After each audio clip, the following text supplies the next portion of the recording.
les autres ardoisières en Europe. Car je ne vous l'ai pas dit, mais ce que vous aurez aujourd'hui sous vos yeux, c'est unique en Europe. Tous les autres filons d'ardoise dans les autres ardoisières d'Europe possèdent des filons d'ardoise, donc avec cette formation géologique horizontale. Mais ce qui va se passer ici à Travassac et qui est unique en Europe, c'est qu'il va y avoir un second phénomène de poussée des plaques qui vont venir entrer en collision et se redresser verticalement vers le ciel, créant un...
Tu vois, les choses.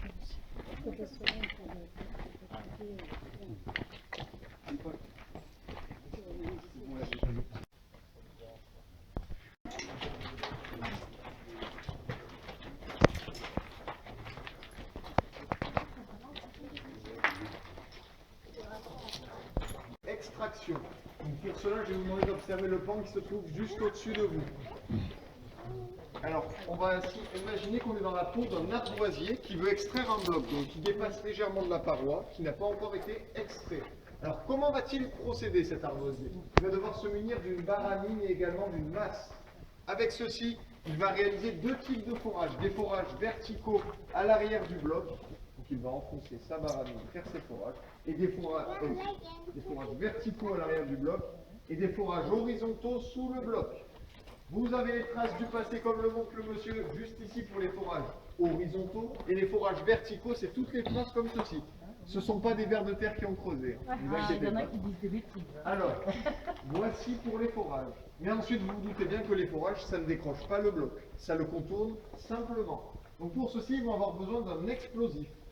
Ils vont insérer un explosif à l'intérieur, et surtout pas de la dynamite, car la dynamite est un explosif sec qui réduirait le bloc extrait en de milliers de morceaux comme vous avez à vos pieds. Donc quand on veut avoir de l'ardoise pour de la toiture, c'est un peu petit quand même, hein.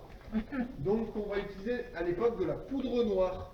C'est un explosif soufflant qui était très utilisé à l'époque, mais aussi très dangereux. Donc il va être inséré dans ces forages.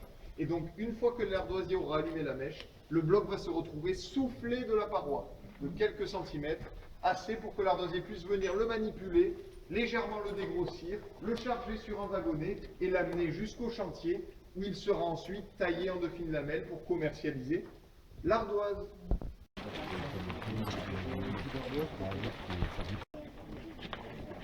Comme vous le voyez, il y a beaucoup d'impressions de celle-ci, les projecteurs à l'époque, c'est malheureusement des cultures très anciennes. C'est trop bien pour faire des ricochets. Ça, tu le regardes. D'ouverture l'année prochaine.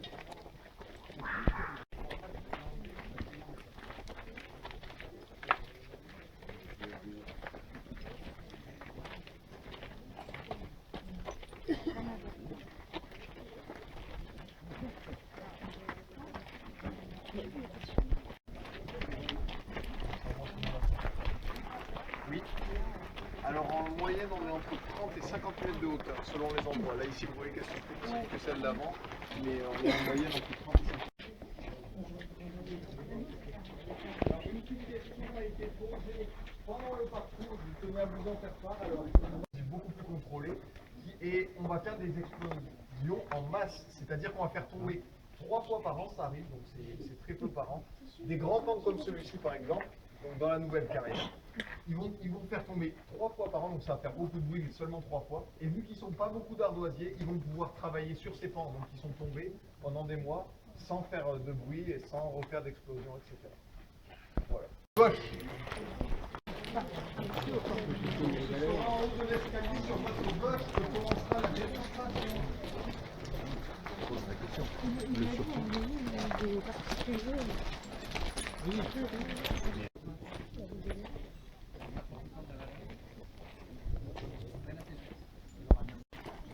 Ça va, quand il taille, en fait. C'est un gage de qualité, donc il vous présentera sa méthode pour tailler l'ardoise strictement à la main, comme je vous l'ai dit. Merci à toutes et à tous et bonne fin de visite. Merci. Merci Thomas. Bien le bonjour Merci. à toutes et à tous et bienvenue sur le chantier des pentes à sac. Nous allons voir ensemble les différentes étapes pour réaliser une ardoise de travail-sac. Alors il faut savoir qu'à travail-sac, nous avons une roche qui est dure et fracturée. Donc lorsqu'on va s'occuper de la pierre, on ne va pas la fracturer davantage. Donc qu'est-ce qu'on va faire? On va tout simplement travailler par paire. C'est-à-dire quel que soit le morceau de pierre ou le bloc, on le divisera toujours en deux. Alors, petite explication, on va commencer déjà par le robillage, c'est la partie la plus physique du métier de l'ardoisier. On remet en moyenne 4 tonnes de pierre à deux dans la matinée, pour seulement récupérer manuellement, hein, tous les morceaux sont reçus à la main, masse et burin en main. Donc on va récupérer à peu près 800 kg de répartition destinée à l'ardoise de couverture. Voilà. Il n'y aura que trois produits. Lorsque la roche est trop dure, on ne pourra pas faire l'ardoise, donc on fera du dallage de plusieurs épaisseurs et de la pierre à bâtir en plus de l'ardoise de couverture. Alors, un bloc, on va le diviser dans un premier temps en deux, en s'aidant bien sûr du fil de la pierre qu'on peut voir ici et ici. On appelle ça le fondant de la pierre. On va tout simplement prendre un burin, une masse. On va insérer le burin dans un angle du bloc, c'est là où on aura le plus de force. Lorsque je vais taper avec la masse sur le burin, je vais tout simplement créer une fissure de chaque côté du burin. Je reprendrai donc le burin, je taperai la fissure qui s'est créée et il va se visiter en suivant le fil de la pierre. En faisant tout le tour, lorsque ça sera fait, la partie restante, qu'est-ce qu'on va faire? On va encore rediviser en deux, comme ici. Et après, on va rediviser en deux, toujours en deux, jusqu'à obtenir des plaques similaires comme celle-ci. Ces plaques, on va tout simplement les jeter à terre lorsqu'elles vont tomber. Plusieurs morceaux de pierre vont se décrocher. C'est suite aux coupes naturelles et aux différentes fractures. Et bien sûr, c'est là qu'il y aura plusieurs morceaux. Ces morceaux, on va les appeler les répartis. Le sens du fil de la roche, il va être comme ceci. C'est dans le sens qu'il faudra que je porte d'un côté ou de l'autre.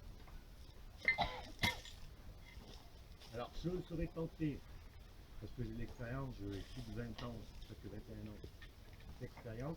Ici, si vous voulez, ce répartant, pour moi,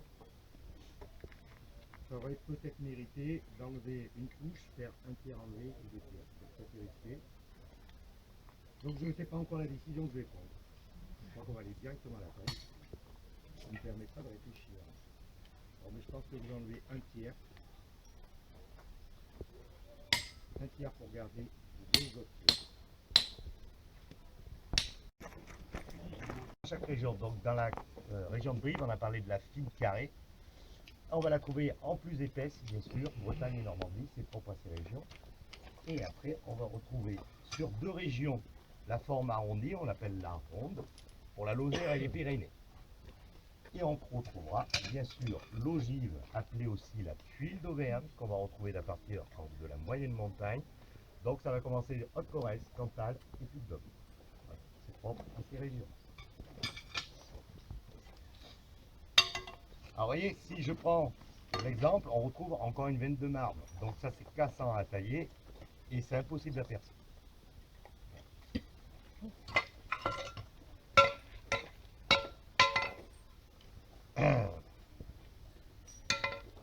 Alors il faut savoir qu'une ardoise est toujours légèrement voilée. Vous voyez, là je suis en train de jouer avec le soleil pour voir le fil de l'ardoise.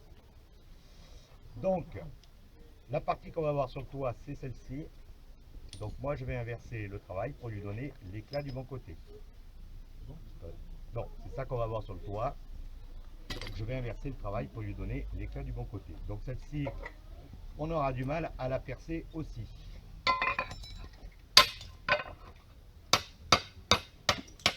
Donc là je vais faire l'éclat sur mon ardoise.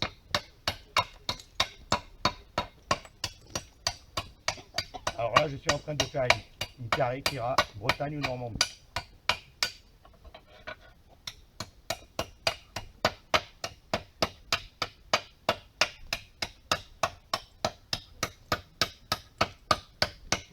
Alors il faut savoir que la forme carrée, c'est l'ardoise la plus longue à tailler. C'est bien pour ça que l'Auvergnat s'est aperçu que lorsque la feuille était droite, avec le fond à tailler, on gagnait du temps et de l'argent. Parce que là-bas, un chou est un chou. Hein. Et c'est vrai parce qu'on a le temps de tailler 2 tuiles d'Auvergne de 100 farine carrée. Et on va couper un peu la tête. Voilà. Donc là, j'ai mon éclat réalisé qui a 2 fonctions. La beauté de l'ardoise qui est fournie sur le toit et permettra de réguler l'eau automatiquement sur les autres ardoises. Donc celle-ci pour la percer, ben, ça va être compliqué parce que il faudrait plutôt l'encocher. On va quand même tenter.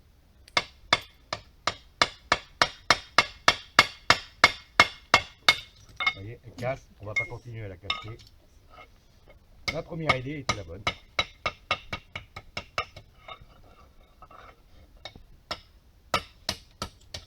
Donc là on sera obligé de mettre 2 clous, un de chaque côté. Voilà, lorsque c'est percé, voyez, ça nous donne ça. Okay.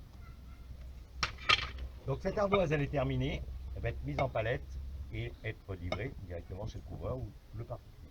Là, on a installé les planches de bois, on appelle ça de la volige. On va attaquer en bas du toit, on va installer un rang de doubli qui veut dire doubler pour le premier rang. Et par-dessus ce rang de doubli, ben, on va installer son plus long numéro qu'on aura trié. Si le couvreur, ses plus longues ardoises font 60 cm, il fera tout un rang avec des 60 cm, 59 le suivant, 58, 57, etc. On appelle ça le plus dégressif. Donc toujours de la plus longue à la plus petite. Il avancera plus vite en bas du toit le couvreur, parce que les grandes, plus de 38 cm, on mettra que 35 pièces au mètre carré. Et les plus petites, on ira jusqu'à 65 pièces au mètre carré. Tout à l'heure, je vous ai parlé des 8 mètres carrés qu'on fabrique à 2. C'est la partie qui est visible et vendue sur le toit. Réellement, on en fait 24 mètres carrés, mais les 2 tiers seront recouverts pour faire l'étanchéité avec la pluie et le vent. Donc, 1 tiers visible, 2 tiers recouverts, ce qui nous donnera 3 épaisseurs d'ardoise. Pour la durée de notre ardoise sur le toit actuellement, ça sera le clou inox ou cuivre. Il n'y aura plus du tout d'acier ni de galva, parce que l'acier s'oxyde avec l'air. Ça coupe la tête de la pointe, c'est pour ça qu'on est obligé de remanier les vieux toits comme un train-sac. Voilà. Tous les 1 an et demi pour mettre les arbustes qu'on retrouve au pied de la maison. Le poids pour la fine carrée, on sera seulement à 42-43 kg. Et pour le modèle MH, le modèle plus épais, on sera à 54-55 kg. J'ai dit que le...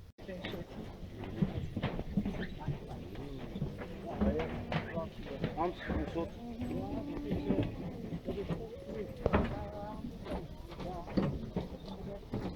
Hein?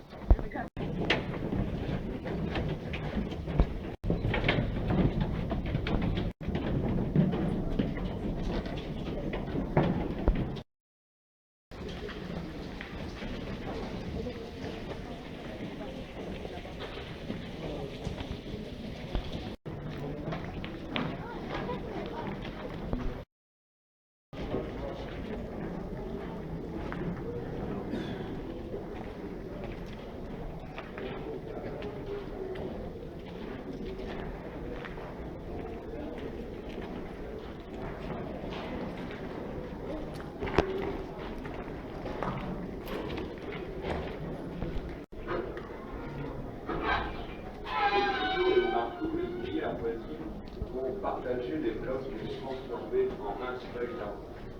Tout le chantier résonne du cadre de la page des arbres.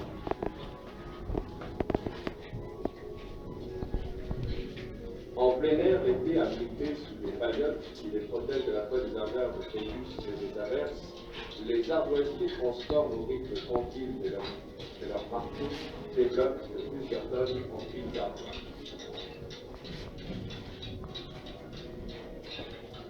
Pour l'hiver, les ouvriers ont construit de petites cabanes de pierre couvertes de chaude, là où tourne un feu du travail.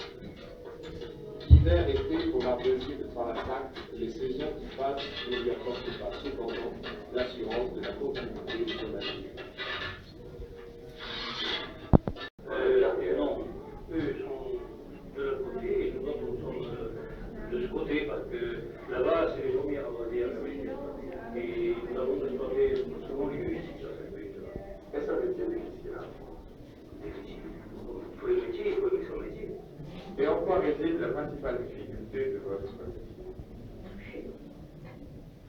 de connaître bien la faute.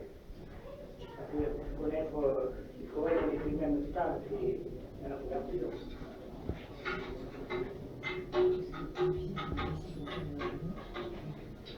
Les ardoisières de Tramassac ne doivent pas mourir. Elles connaissent des périodes de fortes ventes et de départ. Cependant, de l'avis d'experts européens, les ardoisières ne sont qu'à l'aube de leur exploitation. C'est une question d'équipement rationnel.